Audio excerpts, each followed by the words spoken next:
We are back with another edition of Bird of the Week. You know, sometimes during this segment, I really know the bird, and I'm just asking you facts. Stacia, I have no clue about this one. Perfect. We're talking about the glossy ibis. We're joined with field naturalist Stacia Brzezinski with Maine Audubon. First of all, Stacia, glossy ibis. Yeah. Why did you choose this bird? What is it? I have been getting a lot of "what is this bird" emails at Funny. Maine Audubon about the glossy ibis. I've been getting emails that say, I've lived in Maine for 40 years, I have never seen this before, this must be something special. And they are, but they are becoming more common. So everyone take a look at your screen.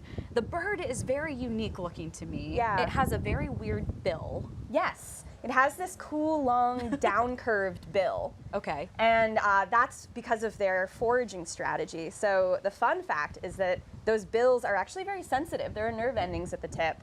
And so they can stick that long, curved bill in the mud and feel around for little critters, snails and crustaceans and leeches and all sorts of things. And that's how they hunt. So Stacia, I probably should have started with this question. What is an ibis?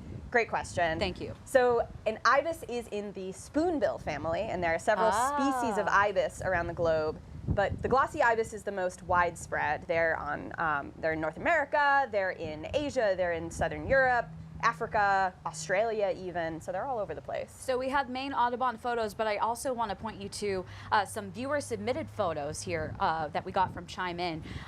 I've noticed with this bird, it looks rainbow-y. Okay, so what is that? Is that the gloss of the ibis? Yeah, it's almost like an oil slick, kind of maroon and green, and that's iridescence in the feathers, which we've talked about before. It's the product of these little prisms in the feathers that refract light. So that's why a crow is so shiny, or why a bluebird is blue even. And this is a photo from Jamie Krant where you can see them as pairs. Do you usually see them in groups, Stacia? Yes, they're very social birds. They often forage together, and they usually roost with each other and even nest close together, even with other species of birds like herons and egrets. So here's my question. Do we see other types of ibis in Maine? Is it just the glossy ibis? If you're lucky. Oh. So there have been a couple of potentially white-faced ibises in Maine recently. They look almost the same. They have a little white perimeter around the flesh of their face. And then we even get the occasional roseate spoonbill, which is a family member. Roseate spoonbill, I've heard of that. These sound like Florida birds to me. So is the ibis like, it's migrating through Maine, right? And it's actually breeding here as well, but this is newer. So this is why a lot of folks haven't seen them. They've been experiencing this range expansion in the last 100 years, where they've been expanding from like a localized population, mostly in Florida, to north into the northeast and even out west as well. And we have some photos from Tony Jadaro right now that I want to show you. And he had got some in the groups. So why do you think they're coming into Maine, Stacia? So there's habitat for them. So part of this is climate change. Their warmer winters mean that they can stay farther north, but they're also a nomadic species, so they're just prone to wandering and finding new habitat. So it's partly just kind of in their DNA. Okay, any other fun facts on the glossy ibis? I'm especially with that iridescence, I love it. Oh, they're so beautiful. So I had a really proud moment as a naturalist last week where I spotted a group of them from about a half a mile away.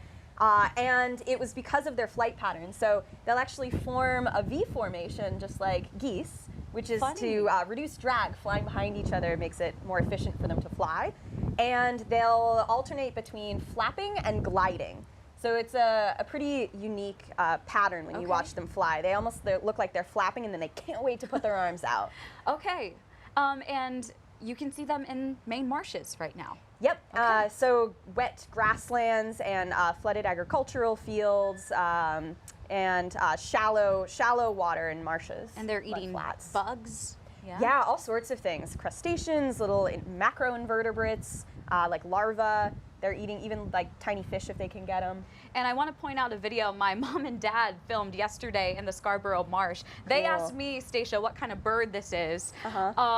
It's not an ibis, I can tell you that. Correct. I'm going to take a guess, some kind of egret? Yes. Is that right? Yeah. So it looks like a great egret, just with that long neck.